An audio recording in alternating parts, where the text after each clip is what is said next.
I am a retired breast cancer surgeon.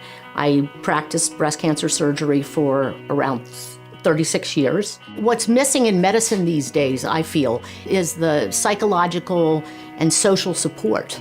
Hope Connections fills in that big gap, and there's a huge gap, really. The patients are looking for it. They really, really need it. How does one maintain one's emotion and heart and soul through the journey of cancer care? And this is what Hope Connections does. We bring the high-quality medical support for that patient. Hope Connections brings that heart and soul support. I was 43 and had absolutely no inkling or idea. I did a self-exam and found a lump. I met the surgeon the next week, we did the biopsy, and by the end of the week I knew I had cancer, and that was absolutely the last thing I expected. And the second time was much more frightening because it's metastatic now, and it had moved to my liver. That started a whole new round of chemotherapy, and it did cause the hair loss, which was kind of a bummer. You live with it. I have found that nobody argues with a tall, bald woman, so I can get away with a lot of things. My cancer journey felt like a roller coaster that had no end. I didn't just have cancer. I had organ loss, 10 surgeries and procedures in that year. And when I was doing my taxes, there was 72 medical appointments. It was very tumultuous. At times, I didn't know if I was gonna make it through. I didn't know if I was coming or going. Didn't know if I was coming or going. Cancer takes a lot from you, things that you don't think about when it starts. It's hard to be sometimes the person with cancer at a party or an event. You can feel very other. You can feel like you look at everything a little bit differently, or that people look at you a little bit differently. There's a constant nagging worry that things will suddenly turn. That can take a lot out of you, that anxiety. I was feeling helpless, like my body had betrayed me, and it gave me no warning. I knew I needed some type of therapy. I needed some type of group support.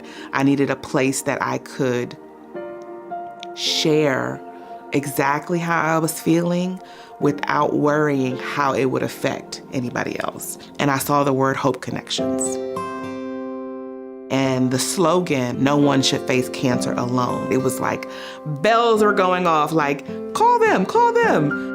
It's truly just an oasis of calm and fun and just wonderful people. The thing that just makes me laugh is the one thing I didn't want to do when I joined Hope Connections was join a support group, and now it's the only thing I won't miss.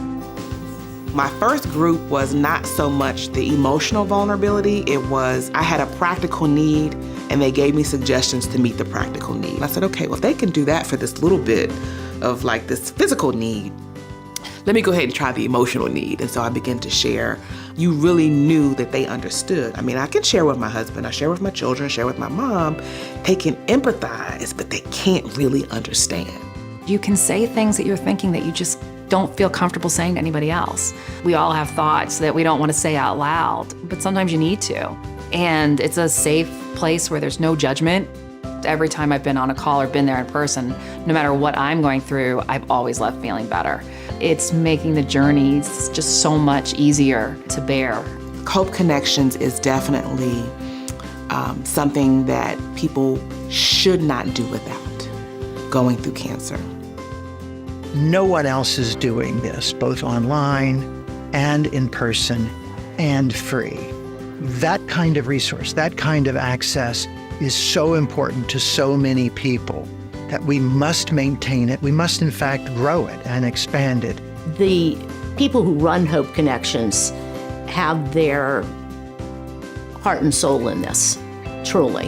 It's all about being kind to people with cancer and supporting people with cancer. You know, the one thing that I've experienced through the entire 10 years of my cancer journey is cancer is a miserable experience just filled with wonderful people. To find a place like Hope Connections where there's just so much genuine friendship and love and support is truly amazing and something that we should cherish and make sure that we keep going.